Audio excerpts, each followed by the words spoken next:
वो ब्राह्मण के घर में जन्म लेने से कोई ब्राह्मण नहीं हो जाता।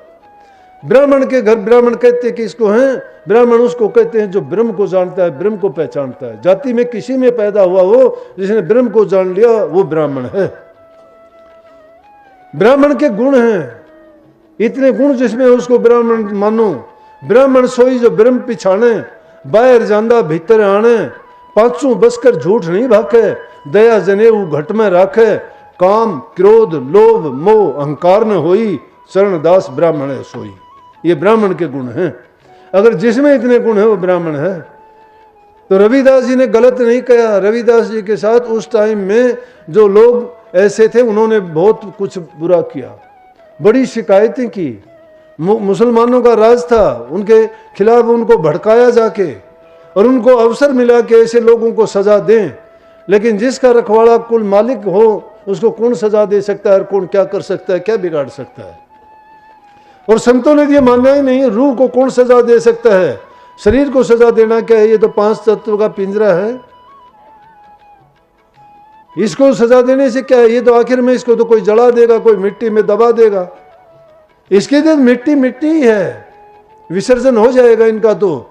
लेकिन आत्मा जो रूह है वो तो अजर अमर अविनाशी है, ना वो मरती है, ना जलती है, ना कटती है। संतों ने उस सत्य को पहचाना, तो इसीलिए शरीर से कोई वास्ता नहीं रखा। तो कहने लगे, रविदास जी कहते, रविदास ब्राह्मण ना पूजिए, जो होवे गुणहीन, पाप पूजो चंडाल के, जो होवे गुण प्रवीण। जो गुणों से भरपूर है, वो चाहे चंडाल जाति में क्यों ना पैदा हुआ, उसके पाप पूजो। गुण प्रवीण कहा है, इसलिए जरूरत किस चीज की है कि अच्छे गुणों को अपनाने की है। जिसने अच्छे गुणों को अपना लिया है, बुराइयों को छोड़ दिया है, तो वो तो पाक साफ और पवित्र हो गया, नाम जपने के काबिल है। वो जिसकी शुरुआत अच्छी होती है, उसका काम लगभग पूरा आधा हो जाता है। इसलिए उस रास्ते पर चलने के लिए है कि अपना जीवन अच्छा बनाओ। लेकिन इस रास्ते पर चलते हुए आपको अनेकों प्रकार की बाधाएं, कठिनाइयां, परेशानियां, दुख ये घेर लेंगी। तुम्हारे अपने भी तुमसे नाराज हो जाएंगे, तुम्हारे अपने नहीं रहेंगे, वो अपने नहीं है। कई बार क्या होता है कि जवान बच्चे आते हैं, आके कहते हैं जी मेरे से ये गलती होगी। क्यों भाई, कैसे हुई कि तेरे से ये गलती? तो ये समझाया जाता है, बताया जाता है, सत्संगों में इतना जोर दे के कहा जाता है कि ऐसी गलती ना करो। बोला जी मेरे दोस्तों ने करवा दी। मैं कहने लगा गलत है ये बात। जो तुम्हारे से गलती करवाता है वो दोस्त कैसा हुआ? दोस्त तो किसी का अच्छा करता है, वो तो तेरा दुश्मन है। जो किसी को गलत रास्ते पे डालता है वो उसका दोस्त हुआ के दुश्मन है। दोस्त उसका मानो जो तुम्हें बुराइयों से बचाए, अच्छा करने के लिए प्रेरणा दे, तुम्हें सही रास्ते पर चलने की शिक्षा दे। और अगर तुम सही रास्ते पे चल रहे हो तो आपकी मदद करे कि ताकि आप उसमें सफल हो। लेकिन ये भक्ति का रास्ता इसमें है, मैं कहता हूं इसमें तो जितने तुम्हारे नजदीकी होंगे वो सबसे पहले नाराज वो होंगे। क्योंकि ये ऐसा नियम है, जगत भगत का बैर है, जो केड़ा बड़बेर वो हल्ले वो चीर देर साहेब करे नमेड़। केड़ा और बड़बेर की दुश्मनी है। साथ में अगर बो दोगे और केड़े तो अगर हिलेगा हवा के आने से, वो बड़बेर उसके पत्ते को चीर देगी, वो क्या उसके साथ बुराई करता है कुछ? लेकिन अपने ही उसमें वो बेचारा हिलता डुलता है, हवा लगने से या झूमता है, तो उसको बैर को कैर से बैर हो जाता है। कैर को बैर से बैर है, इसी प्रकार से संसारियों को भक्तों से भी बैर है। लेकिन घबराना नहीं चाहिए। क्यों नहीं? जिसका पल्ला पकड़ा है वो सबसे ताकतवर चीज है। जिस रास्ते पर तुम चले हो, बिना कांटों के कोई भी अच्छा फूल फल नहीं मिल सकता। बाधाओं को जो पार कर लेता है वही उस फल का स्वाद चखता है। समझ गए? मोती को अगर खोजना चाहते हो तो समुद्र में गहरी डुबकी लगानी पड़ेगी। लेकिन उसमें डुबकी कौन लगाता है? जो मर जीवा हो। ये मर जीने का रास्ता है, जो रोजाना मर मर के जीता है हर प्रकार से। संसारियों की ओर से जब मर जाओगे तब तुम प्रभु की ओर से जाग जाओगे। जब संसार की ओर से तुम सो जाओगे तो उस ओर तुम जग जाओगे। लेकिन अगर तुम संसार में सोते हो तो भूले हुए हो, भटके हुए हो, अपने उद्देश्य से तुम बहुत दूर चले गए हो। इंसान का चोला इसलिए मिला था कि प्रभु की भक्ति करे। प्रभु की भक्ति कमाने के लिए इंसान को चाहिए अच्छे मार्ग पर चले, अच्छे काम करें, और उनकी शुरुआत घर से ही होती है। बूढ़े बुजुर्ग की जो इज्जत करता है, जबान से मीठा बोलता है, शरीर से सेवा करता है और फालतू समय में अपने विचारों को प्रभु की ओर लगाता है, उसका सुमन चिंतन मनन जो करता रहता है, उसी का जीवन पवित्र है। बात करने में बड़ी आसान है, कहने में बड़ी आसान है, लेकिन संतों की कृपा है गृहस्थियों के लिए जो ये सुलभ और सरल रास्ता बताया, इससे सरल रास्ता कोई नहीं है। और उसी में हम सारे दुनियादारी के जो हमारे जिम्मे काम हैं, जो हमारे फर्ज हैं, उनको सबको भी पूरा करते रहते हैं, किसी के कर्जवान नहीं रहते। अगर किसी से कुछ लिया है तो उसका देते हैं, लेकिन अपने जीवन को पाक साफ और पवित्र बना के प्रभु के चरणों में जब लीन कर देते हैं तो हमारा संसार में आना, हमारे जीवन का जो उद्देश्य था वो पूरा हो जाता है। संतों ने हर काल में, हर समय में ये उपदेश देके, ऐसी शिक्षाएं देके हमें कहा। विरोध करने वाले क्या नहीं थे?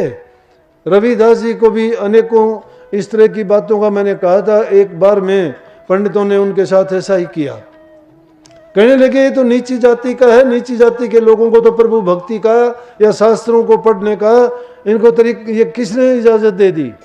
बोला मनुस्मृति तो कहती है कि इनको जो है ये काम धार्मिक क्रिया और कर्म करने की इजाजत नहीं है। तो ऐसा करते हुए उन्होंने जाके जो मुसलमान राजा था उसके सामने, नवाब था उसके सामने शिकायत कर दी। बोला कि ये नीची जाति का होके मंदिरों में जाता है, पूजा पाठ करता है और झूठा है, इसलिए ये तो पूजा पाठ कर ही नहीं सकता। अब उसको तो मुसलमान तो हिंदुओं को वैसे ही काफिर समझते थे। बोले पानी को ये पूजते हैं, पेड़ को ये पूजते हैं, मिट्टी को ये पूजते हैं, क्या आस्था है इनकी? ये तो इन चीज़ों के को बेजानदार चीज़ों को प्रभु मानते हैं, अल्लाह को तो ये मानते ही नहीं। अल्लाह तो एक ही है, मोहम्मद रसूलुल्लाह। उनको तो और मौका मिल गया। बस उनकी शिकायत पे उन्होंने रविदास जी को बुलाया और कहने लगे रविदास जी आपके खिलाफ ये सब लोग शिकायत करने आए हैं कि आप मूर्तियों की पूजा करते हो। बोले कि हाँ करता हूँ। बोला कि क्यों करते हो? आपकी पूजा झूठी है, आप कर नहीं सकते। बोला जी मैं तो करता हूँ, झूठ सच का मुझे पता नहीं, कहाँ लिखा है ये कि कोई ऐसा नहीं करे। बोले मनुस्मृति में ऐसा? बोला कि प्रभु तो सबका है, जात पात का वहाँ सवाल ही नहीं है। बताओ एक ही जगह से आए हैं, एक ही हमें पैदा करने वाला है, सब में खून एक जैसा है, ऐसी बात नहीं है, आप गलत कहते हो, भक्ति झूठी है।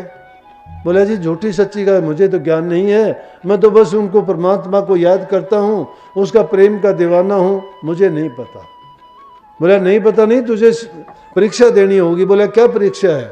बोला पंडित लोग कहते हैं कि मूर्ति रखो वहाँ, हम अपने मंत्रों से उनको बुलाएंगे गंगा जी के दूसरे किनारे पे, अगर हमारे मंत्रों से वो आई तो हम जीते और ये हारा, और अगर इनके बुलाने से आई तो ये जीता हम हारा।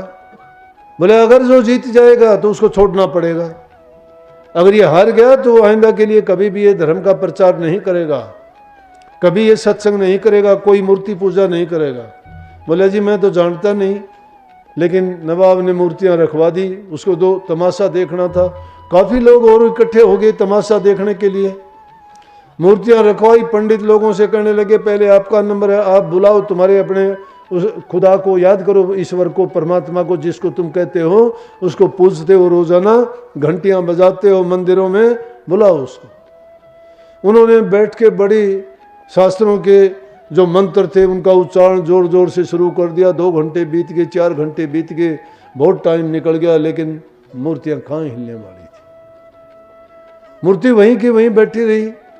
वो जब हार थक के बोले जी हमारे से तो नहीं आई, अब इनसे करवा के दिखाओ। क्यों? उनका यकीन ये था कि ये जो है झूठा है, दम्भी है, कपटी है, ऐसे ही करता है, इसके पल्ले क्या है। उसको क्या पता कि संतों की ताकत बड़ी गुप्त होती है, वो दिखाते नहीं है। वो सब कुछ जानते हुए, मानते हुए, होते हुए भी प्रकट नहीं करते। क्यों नहीं करते? कि उन्होंने जो सत्य पुरुष ने उनके लिए आन लगाई हुई है उसको वो तोड़ना नहीं चाहते। रविदास जी से बोले जी मैं तो कुछ जानता नहीं हूँ, संतों ने सब ने ऐसा ही कहा है। लेकिन अगर आप कहते हो तो मैं तो बैठ के उन्होंने आंखें बंद करके और ध्यान लगाया, और ध्यान लगाते ही उसमें भी सिर्फ ये बेनती करते रहे, प्रभु मुझे कुछ नहीं पता है, ये दुनियादारी का झमेला है, ये हार और जीत मेरी नहीं है, ना मैं इस झमेले में हूँ, ना मुझे हार का पता है ना जीत का पता है, कुछ भी जो होगा वो आपकी मौज से और आपकी मर्जी से होगा। इसीलिए संतों ने नुक्ता दिया कि खुदा की मौज में राजी रहो, उसकी रजा में जो राजी नहीं रहता उसको कष्ट भोगने पड़ते हैं। उसकी रजा क्या होती है? जो घटित होता है उसकी इच्छा से होता है, अपनी मर्जी और अपनी इच्छा से अगर कोई भी काम करते हैं उसमें कभी सफलता और कामयाबी नहीं होती। अगर हम उसमें रोड़ा अटकाते हैं या उसके उल्ट करने की कोशिश करते हैं तो हमने दुख और कष्ट भोगने पड़ते हैं। फैसला हो गया, आराम से बैठ के बस यही वो चिंतन करते रहे प्रभु को याद करके। और उन्होंने कहा तो कहते हैं कि 1-1.5 घंटा हुआ था और नवाब के पास बैठे हुए जो दरबारी थे वो लोग बोले भाई जी मूर्तियाँ हिलने शुरू होगी। बोले कि बेवकूफ़ है तू, ये तो लगातार देखने से ऐसे ही हमारे आंखों में झिलमिलाहट होगी, बोला मूर्तियाँ हिलती हैं। बोला कि वो देखो पंडित लोग भी देखने लगे गर्दन उठा के। रविदास जी अपने मस्त अपने भजन में, उनको पता ही नहीं, उन्होंने ना मूर्तियों का ख्याल ना उनको चलाने का ख्याल। तो कहते हैं कि थोड़ी देर के बाद में देखते देखते बोले जी वो देखो चलने लगी, वो जो मूर्तियाँ जो परले किनारे पे गंगा जी के रखी थी और थोड़ी देर के बाद में पानी के ऊपर से तैरती हुई इस किनारे पर वो आने जब लगी, मंदिरों की घंटियाँ खड़कनी शुरू होगी। काशी जी में सब मंदिरों में घड़ियाल बजने शुरू होगी जोर जोर की, शंखों की तुत्कार और आवाज़ शुरू होगी, और ही तरह का वातावरण हो गया। और सब कुछ देख के सब के सब हैरान हो गए, रविदास जी के पैर पकड़